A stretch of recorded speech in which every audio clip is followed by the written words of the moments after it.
Hello friends, എല്ലാവർക്കും അൻവീസ് മമ്മ എന്ന എൻ്റെ യൂട്യൂബ് ചാനലിലേക്ക് സ്വാഗതം. നമ്മൾ ചെറിയൊരു വ്ളോഗാണ് കേട്ടോ. ചക്കക്കുരു കൂട്ടാൻ വയ്ക്കുന്നതിൻ്റെ വീഡിയോ ആണ് ഇന്ന് കാണിക്കാൻ പോകുന്നത്. അതിന് വേണ്ടിയ സാധനങ്ങളൊക്കെ നമുക്ക് ഓരോന്നെടുത്ത് വയ്ക്കാം.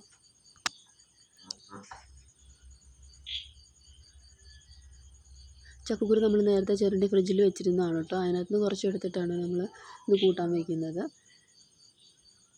പച്ചമുളക് നമ്മൾ കടയിൽ നിന്ന് കൊണ്ടുവരുമ്പോൾ തന്നെ കഴുകി വൃത്തിയാക്കി ഒരു അടപ്പുള്ള പാത്രത്തിൽ അടച്ച് ഫ്രിഡ്ജിൽ വെക്കുകയാണ്. അതിൽ നിന്ന് ആവശ്യാനുസരണം നമ്മൾ ഉപയോഗിക്കും. ഫ്രിഡ്ജിൽ വെച്ചതാണ്, എന്നാലും നമുക്ക് ഒന്നുകൂടെ കഴുകിയെടുക്കാം. പച്ചമുളക് എടുത്തു. ചക്കക്കുരു മുറിച്ചിട്ടില്ലായിരുന്നു കേട്ടോ. ചക്കക്കുരു നമുക്കൊന്ന് മുറിച്ച് കൊടുക്കാം. അത്യാവശ്യം വലിയ ചക്കക്കുരുവാണ് കേട്ടോ. എൻ്റെ വീട്ടിൽ പോയപ്പം അവിടെ നിന്ന് കൊണ്ടുവന്നതാണ് ചക്കക്കുരു. ഇവിടെ നമ്മുടെ റെൻറ്റ് ഹോമാണ്. നമുക്കിവിടെ അങ്ങനെ ചക്കക്കുരുവും കാര്യങ്ങളൊന്നുമില്ല. വീട്ടിൽ പോയപ്പോൾ അവിടെ നിന്ന് അമ്മ തന്നു വിട്ടതാണ് ചക്കക്കുരുവും കാര്യങ്ങളും. ഇവിടെ എല്ലാവർക്കും ചക്കക്കുരു കൂട്ടാൻ ഇഷ്ടമാണ് കേട്ടോ. ചേട്ടായിക്കാണേലും അപ്പുണ്ണിക്കാണേലും ചക്കക്കുരു കറി വലിയ ഇഷ്ടമാണ്. എന്നും കഴിക്കുന്നതിലും കുറച്ചുകൂടെ ചോറ് കൂടുതലുണ്ട് ചക്കക്കുരു കൂട്ടാനാണെങ്കിൽ. അപ്പോൾ നമ്മളെല്ലാം റെഡിയാക്കിയിട്ടുണ്ട്. ചക്കക്കുരു, തേങ്ങ ചിരണ്ടിയത്, പച്ചമുളക്, പച്ചമാങ്ങ, ചുവന്നുള്ളി.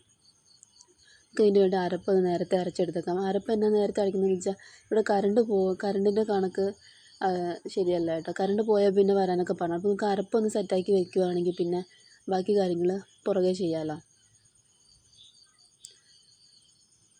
അതിന് തേങ്ങ ഇട്ടു. കുറച്ച് ജീരകം ചേർത്ത് കൊടുക്കാം കേട്ടോ. കുറച്ച് മഞ്ഞൾപ്പൊടി,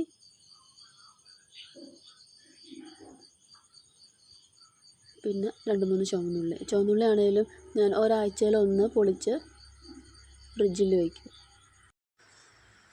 കുറച്ച് കറിവേപ്പിലയും കൂടി ഇട്ടു. നമുക്കതൊന്ന് അരയ്ക്കാനായിട്ട് സെറ്റാക്കാം. കുറച്ച് വെള്ളം ചേർത്ത് കൊടുക്കുകയാണ് കേട്ടോ. ആവശ്യത്തിന് വെള്ളം ഒഴിച്ചു നമുക്കൊന്ന് സെറ്റാക്കാം. മിക്സി അടുക്കളയിൽ കുത്താനായിട്ടുള്ള സൗകര്യം ഇല്ല കേട്ടോ. നമുക്കത് ഹാളിൽ കൊണ്ടുവച്ചിട്ട് വേണം അരയ്ക്കാനൊക്കെ ആയിട്ട്. അപ്പോൾ മിക്സി അതോടെ കൊണ്ടുവച്ചു. അതിനുശേഷം നമുക്ക് അരയ്ക്കാനുള്ളത്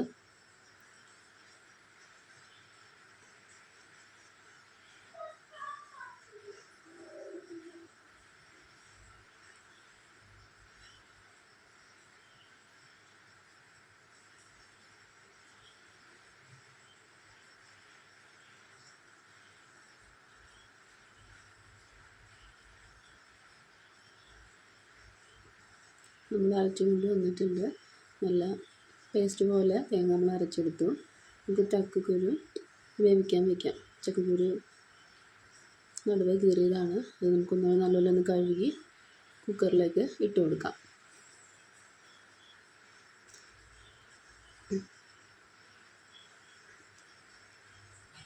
അതിലേക്ക് നമ്മൾ പച്ചമാങ്ങ കഷ്ണമാക്കി വെച്ചതും കൂടി ഇട്ട് കൊടുത്തു. ശേഷം പച്ചമുളക് നടുവേ കീറി ചേർത്ത് കൊടുക്കാം.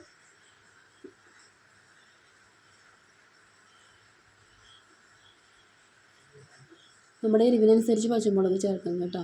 ഞാനൊരു 5-6 പച്ചമുളക് എടുത്ത് ചേർക്കുന്നുണ്ട്. ചക്കക്കുരു നേരത്തെ തന്നെ നമുക്ക് വെള്ളം ഒഴിച്ചിട്ട് നല്ലപോലെ ഒന്ന് അതിലേക്ക് നമ്മൾ കുറച്ച് മഞ്ഞൾപ്പൊടി ചേർത്ത് കൊടുത്തു. ഉപ്പ്,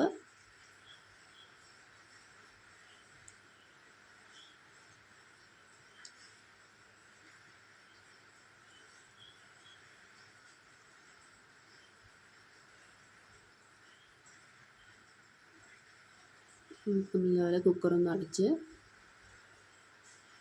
ചക്കക്കുരു വേവിക്കാൻ വയ്ക്കാം. ചക്കക്കുരു അടുപ്പത്തിരിക്കട്ടെ. അപ്പോൾ ആ നേരം കൊണ്ട് ഞങ്ങൾ ചമ്മന്തിക്കുള്ളത് ഒരുക്കിയായിരുന്നു. ചമ്മന്തിക്ക് വേണ്ട നമുക്ക് ഉള്ളിയും മുളകും ഒന്ന് വറുത്തെടുക്കാം കേട്ടോ. വറ്റൽമുളകും ചുവന്നുള്ളിയും കൂടെ വറുത്തെടുക്കാനായിട്ട് ചെറിയൊരു പാൻ വെച്ചിട്ടുണ്ട്. അതിലേക്ക് കുറച്ച് പാം ഓയിലാണ് ഒഴിക്കുന്നത്, വെളിച്ചെണ്ണ അല്ല കേട്ടോ. വെളിച്ചെണ്ണയ്ക്കൊക്കെ തീ പോലത്തെ ഈ വിലയുടെ സമയത്ത് നമ്മൾ വെളിച്ചെണ്ണ ഒന്നെല്ലാം തന്നെ ചേർക്കൽ കുറവാണ്. പാം ഓയിൽ ചേർത്ത് കൊടുക്കാം. പാം ഓയിൽ എണ്ണ ചൂടായി വരുമ്പോഴത്തേക്കും നമുക്കതിലേക്ക് വറ്റൽമുളക് ചേർത്തു. ചുവന്നുള്ളി കറിവേപ്പിലയും കൂടി ചേർത്ത് നല്ലപോലെ ഒന്ന് മൂപ്പിച്ചെടുക്കാം. എൻ്റെ ഒച്ച അടഞ്ഞാണ് ഇരിക്കുന്നത്. എനിക്ക് പനി വന്നു കഴിഞ്ഞാൽ പിന്നെ എൻ്റെ സൗണ്ടൊന്നും അങ്ങോട്ട് അത്ര ക്ലിയർ ആവുന്നില്ല. വീഡിയോയ്ക്ക് എന്തെങ്കിലും കുഴപ്പങ്ങളുണ്ടാവും, സൗണ്ട് ശരിയല്ലാത്തതുകൊണ്ട് എന്നാലും എല്ലാവരും ഒന്ന് ക്ഷമിക്കുക.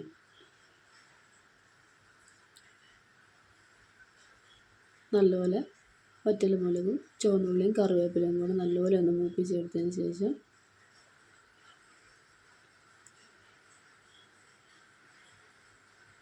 അത് മിക്സിയുടെ ജാറിലേക്ക് ഇട്ട് കൊടുത്തു.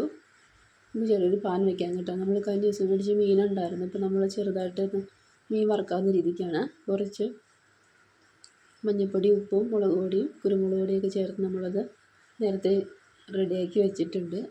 അത് നമുക്ക് ഒന്ന് വറുത്തെടുക്കാം.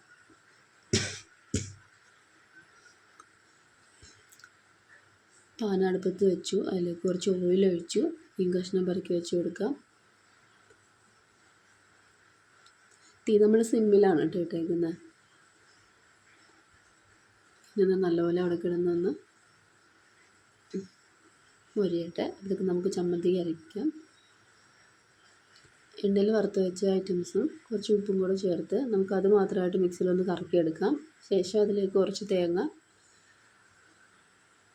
കൂടി ചേർത്ത് കൊടുത്തിട്ട് നമുക്കത് നല്ലപോലെ അരച്ചെടുക്കാം. നമ്മൾ അപ്പുറം മിക്സിയിൽ കൊണ്ട് അരച്ചുകൊണ്ട് വന്നതായിട്ട് നമുക്കതൊന്ന് ഒരു ബൗളിലേക്ക് മാറ്റാം. മീനൊന്ന് നമുക്ക് തിരിച്ചിട്ട് കൊടുക്കാം.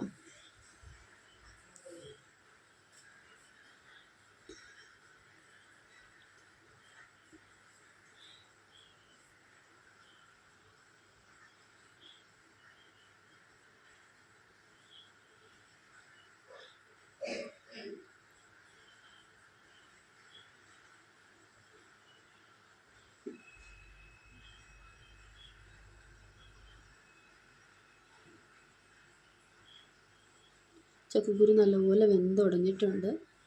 നല്ല വേവുന്ന കുരുവാന്ന് തോന്നുന്നു കേട്ടോ. നല്ലപോലെ വെന്തിട്ടുണ്ട്. ചക്കക്കുരു മാങ്ങ നല്ലപോലെ വെന്തു. ഇതിലേക്ക് നമുക്ക് അരപ്പ് ചേർത്ത് കൊടുക്കാം. തേങ്ങ നല്ലപോലെ അരച്ചത് ചേർത്ത്.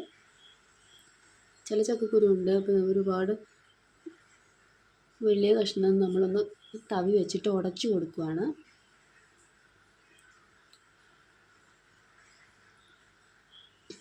ചക്കക്കുരു കൂട്ടാൻ റെഡിയായി. നമുക്ക് അതിലേക്കുള്ള താളിപ്പ് റെഡിയാക്കാം. കുറച്ച് ഓയിൽ ഒഴിച്ച് കൊടുക്കാം.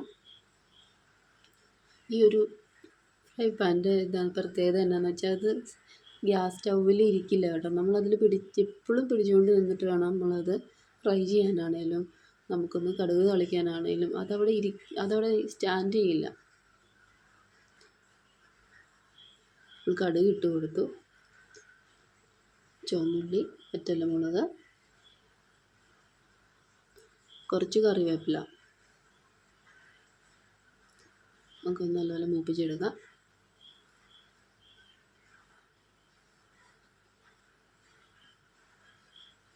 കുറച്ച് എണ്ണ കുറവാണെന്ന് തോന്നി കേട്ടോ. നമുക്കുള്ള കുറച്ചുകൂടെ നമ്മൾ എണ്ണ ചേർത്ത് കൊടുത്തു അതിനകത്തേക്ക്.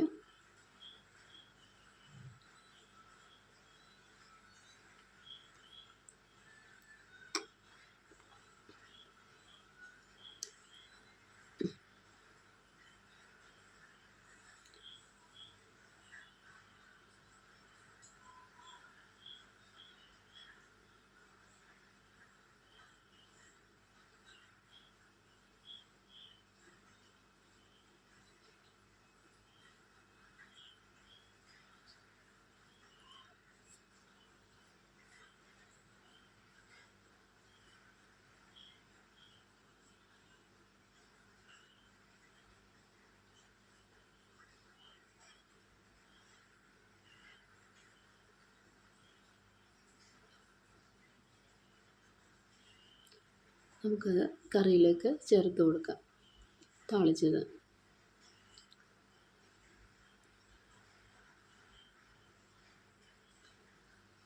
നമുക്കിപ്പോൾ അതിൻ്റെ നല്ലൊരു മണമൊക്കെ വരുന്നുണ്ട്.